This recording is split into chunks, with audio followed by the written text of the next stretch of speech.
36 வருட அனுபவம், 23 கிளைகள் கொண்ட சுற்றுலா நிறுவனம் ஸ்ரீ முருகன் டிராவல் ஏஜென்சி. தொடர்புக்கு ஸ்ரீமுருகன்டிராவல்.com. குறைந்த விலை, நிறைந்த தரம், தங்கள் தேவைகள் அனைத்தும் ஒரே இடத்தில். ஜெயச்சந்திரன். லைகா புரொடக்ஷன் தயாரிப்பில் அருண் விஜயின் அசத்தலான நடிப்பில் மிஷன் சாப்டர் 1 உங்கள் அபிமான திரையரங்குகளில் வெற்றி நடை போடுகிறது.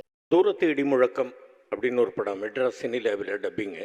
எங்கள் அக்கா ஹீரோயினுக்கு பேசினாங்க. அப்போது அந்த தியேட்டருக்கு அண்ணன் வந்தாங்க பைக்கில். அதுக்கப்புறமா சட்டம் ஒரு இருட்டறையில் தான் நான் அண்ணங்கிட்ட ரொம்ப நெருங்கி பேசி பழகினது. அப்போல்லாம் நான் டப்பிங் ஆர்டிஸ்டாக இருந்தேன். அதுக்கப்புறமா எத்தனையோ நாள் அவருடைய ரூமுக்கு போயிருக்கேன், ராஜாபாதர் ஸ்ட்ரீட்டுக்கு. சாப்பிட்டு போகணுன்னாங்க. சாப்பிட்டதுக்கப்புறமா இப்போ வீட்டுக்கு போய் நேரம் எங்கே போகிறேன், நான் வீட்டுக்கு தானே போகிறேன், பேசாமல் இப்படி ஒரு ஓரமாக படும்பாங்க. அவங்க ரூம்லேயே நானும் படுத்து தூங்கியிருக்கிறேன். அதுக்கப்புறம் எத்தனையோ மீட்டிங்ஸு, எவ்வளவோ இது டப்பிங் பேசுகிறது, எத்தனையோ படங்கள் டப்பிங்கு அவங்க கூடலாம் இது பண்ணியிருக்கிறேன். நான் அவங்க கூடவே நான் நிறைய ட்ராவல் பண்ணியிருக்கிறேன். ஒரு இக்கட்டான ஒரு சூழ்நிலை, என்கிட்ட காசு இல்லை.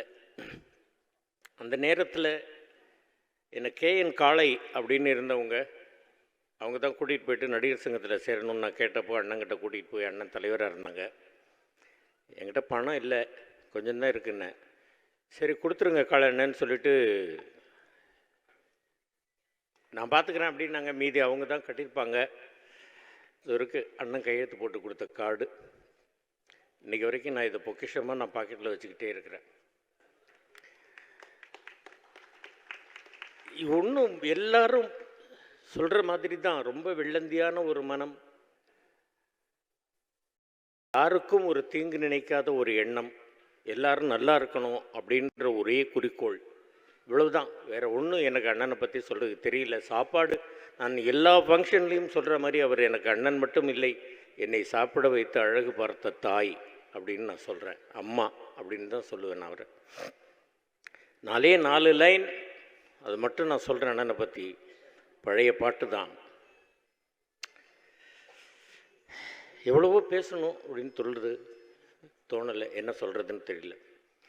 மனிதன் என்பவன் தெய்வமாகலாம், வாரி வாரி வழங்கும் போது வள்ளலாகலாம், வாழை போல தன்னை தந்து தியாகி ஆகலாம், உருகி ஓடும் மெழுகு போல ஒளியை வீசலாம். இவை அத்தனையும் சேர்ந்திருந்தால் ஒரு மனிதன் என் அண்ணன் கேப்டன் விஜயகாந்த் ஆகலாம். நன்றி, வணக்கம். எல்லாருக்கும் என்னுடைய முதற்கண் வணக்கம். ரொம்ப பெருமையாக இருக்குது. அதாவது எம்ஜிஆர் சார் இருக்கும்போது இருந்திருக்கோம், சிவாஜி கணேசன் சார் இருக்கும்போது இருந்திருக்கோம், ரஜினி சார் இருக்கும்போதும், கமல் சார் இருக்கும்போதும், விஜயகாந்த் சார் இருக்கும்போதும் இருந்திருக்கிறேன், நடிச்சிருக்கோம். ஒரு 5-6 படங்கள் நடிச்சிருக்கேன் அவரோட. ரொம்ப ரொம்ப நல்ல ஒரு மனிதர். அதாவது அந்த வெள்ளை ட்ரெஸ் போட்டுட்டு வந்தால், நான் அப்போ ரொம்ப நடிக்க வந்த புதுசில் என்னுடைய சொல்வதராமல்மைன்னு ஒரு படத்தில் நான் நடிக்கும்போது எனக்கு ஹார்ஸ் ட்ரேடிங்லாம் இருந்துச்சு, எனக்கு தெரியாது. ஆனால் ஒரு ஹார்ஸ் மேலே உட்கார வச்சுட்டு தட்டி விட்டுட்டாரு. ஹார்ஸ் பாட்டுக்கு ஓடுது. சார் சார் காப்பாற்றுங்க காப்பாற்றுங்கன்னு. அப்படி தான் கற்றுக்க வேண்டியது, எல்லாம் கற்றுக்கணும் அப்படின்னு சொன்னார். அவருடைய தம்பி தங்க கம்பி அந்த மேலே ராபில் இறங்குறது ஏறுறதெல்லாம் நானும் ரம்யா கிருஷ்ணன்லாம் நடிச்சிருப்போம். அப்போவும் அப்படி தான் தைரியத்தை கொடுத்தாரு. எம்புருஷ தான் எனக்கு மட்டும்தான் ரொம்ப முரட்டு பெண்ணாக நடிச்சிருப்பேன். அப்பவும் ஒரு தைரியத்தை கொடுத்தவர். நல்ல நடி ரேகா, நல்ல நடி அப்படின்னு சொல்லுவார். அவரை பார்க்கும்போதே எனக்கு ரொம்ப பயமாக இருக்கும். ரொம்ப ஒரு பியோர் ஆர்ட்னா அப்படி ஒரு நல்ல ஆர்ட்டுங்க. அவங்க கூட நடிக்கிறதுக்கு நான் ரொம்ப பெரிய பாக்கியம் செஞ்சுருக்கேன். எனக்கு உண்மையாலுமே என்னுடைய தந்தை இறந்ததுக்கப்புறம் நான் அழுந்ததே கிடையாது. எம்ஜிஆர் சார் இருந்தப்போ அழுந்திருக்கேன். அதுக்கப்புறம் என் தந்தை இறந்ததுக்கப்புறம் நான் அழுகவே மாட்டேன். எல்லாருடைய மரணத்துக்கும் போயிட்டு வந்துடுவேன். இந்த தடவை அவருடைய மரணத்துக்கு வர முடியலன்ற ஒரு சங்கடம் இருக்குது. அவங்க 2 பேருடைய அந்த குழந்தைங்களை பார்க்கும்போது நம்மளுடைய மனசு எவ்வளோ வேதனைப்பட்டிருக்கு பார்த்தீங்களா. அரசியலில் ஜெயிச்சிட்டாரு, நடிகனாக ஜெயிச்சிட்டாரு, நடிகர் சங்கத்தை ஜெயிக்க வச்சுட்டாரு. ஆனால் ஹெல்த்தில் ஜெயிக்காமல் போயிட்டாரு பாருங்கள். ஹெல்த்து பார்த்துக்கோங்க.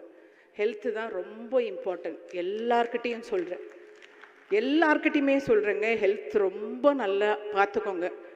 டே நைட் ஒரு வாக் போகலாம், ஒரு யோகா பண்ணலாம், ஒரு மெடிடேஷன் பண்ணலாம். நம்மளால் முடிஞ்ச உதவிகள் செய்வோம். பணம் என்னடா பணம் அப்படின்னு சொல்லி அவரே டயலாக் சொல்லிட்டார் பாருங்க. பணம் இருக்குதான், பணம் வரும் போகும், ஆனால் மனுஷனுடைய அந்த டிசிப்ளின் இருக்குது பார்த்தீங்களா, அது இருந்தால் மட்டும்தான் நம்மளை திரும்பி பார்ப்பாங்க, இல்லாட்டி யாருமே பார்க்க மாட்டாங்க. இன்றைக்கி எத்தனை நலிந்த கலைஞர்கள் இருக்காங்க. நான் திரும்பவும் இந்த நடிகர் சங்கத்தில், தென்னிந்திய நடிகர் சங்கத்தில் நான் கேட்டுக்கிறது என்னென்னா, மலையாளமில் அம்மான்னு ஒரு சங்கம் இருக்குது. அதில் உங்களுக்கு ஓணமாக இருக்கட்டும், இல்லை மாதமாக இருக்கட்டும், இல்லை மாதம் ரிட்டையர்ட் பேமெண்ட்டாக இருக்கட்டும், எல்லாருடைய ஆப்ரேஷன்ஸ், எல்லாருடைய எல்ஐசி பாலிசி, அவங்களுடைய பணம்லாம் கரெக்டாக போய் சேர்ந்துடும். அந்த அளவுக்கு மேனேஜ்மெண்ட் நல்லாயிருக்கும்.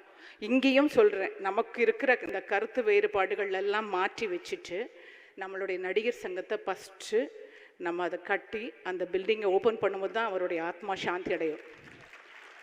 இன்றைக்கி நம்மளை விட்டுட்டு போயிட்டாரு. நான் சொல்கிறேன், இதுவே ரொம்ப நாளுக்கு முன்னாடி அவரை எவ்வளோ பேர், எவ்வளோ மீடியாஸ், எவ்வளோ மீம்ஸ் போட்டு கிண்டல் அடிச்சுங்க. இன்றைக்கி படத்தெல்லாம் கண்டுபிடிச்சி அந்த வானத்தை போல மடம் படைச்ச புண்ணியவனேன்னு சொல்லி பாடுறீங்க. நம்ம மனுஷங்களை எல்லாருமே மறந்துடுறோங்க. பழசு எல்லாத்தையுமே நம்ம மறந்துடுறோம். அடுத்தடுத்த ஆளுங்களை, சிவாஜி கணேசன் சார் போனார், எம்ஜிஆர் போனார், கலைஞர் ஐயா போனார், ஜெயலலிதா அம்மா போனார். இறந்து போனதுக்கப்புறம் தான் அவங்களுடைய நல்ல இதெல்லாம் எடுத்து நம்ம பார்க்குறோம்.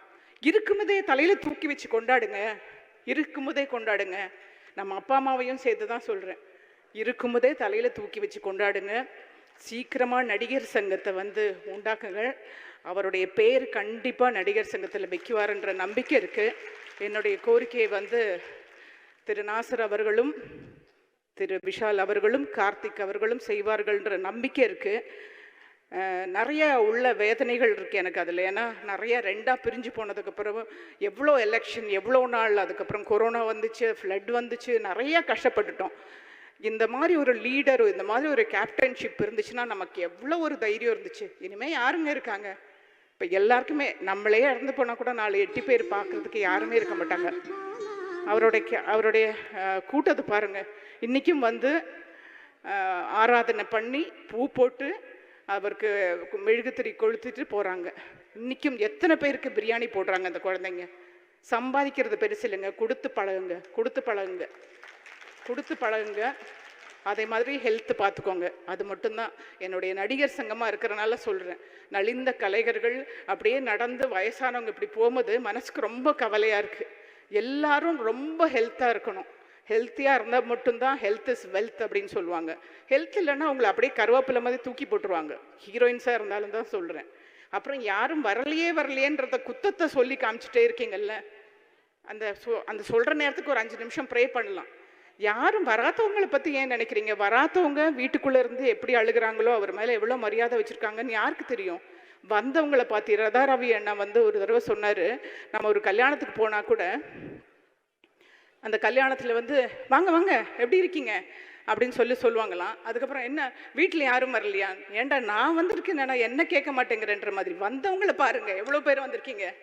வராதவங்களை பிடிச்சி நீங்கள் ஏன் அப்படி இவங்க வரல, அவங்க வரல, அந்த ஹீரோயின் வரல? எனக்கு தெரிஞ்சு இன்றைக்கி ஹீரோயின்ஸ் இவ்வளோ பேர் நடிச்சிருக்காங்க. இன்றைக்கி ராதா மேடம் பார்த்தேன், அம்பிகா மேடம் பார்த்தேன், அப்புறம் வேறு ஹீரோயின்ஸ் யாரையுமே காணோம். வரலன்றதுக்காக அவர் மேலே பாசம் இல்லைன்றது அர்த்தமா? யாரையும் குறை சொல்லாமல் நல்லபடியாக நம்மளோட ஹெல்த்தை பார்த்து நல்ல ஒரு டிசிப்ளினாக, ஒரு டிக்னிஃபைடாக இருந்துட்டாலே வாழ்க்கை ரொம்ப நல்லா இருக்கும். அவருடைய மனசு ஆசைப்படுறது ரொம்ப நலிந்த கலைஞர்களுக்கு நல்லபடியாக எல்லாம் செய்யுங்கன்னு சொல்கிறது தான். அதை நானும் உங்கள் சார்பாக கேட்டுக்கிறேன்.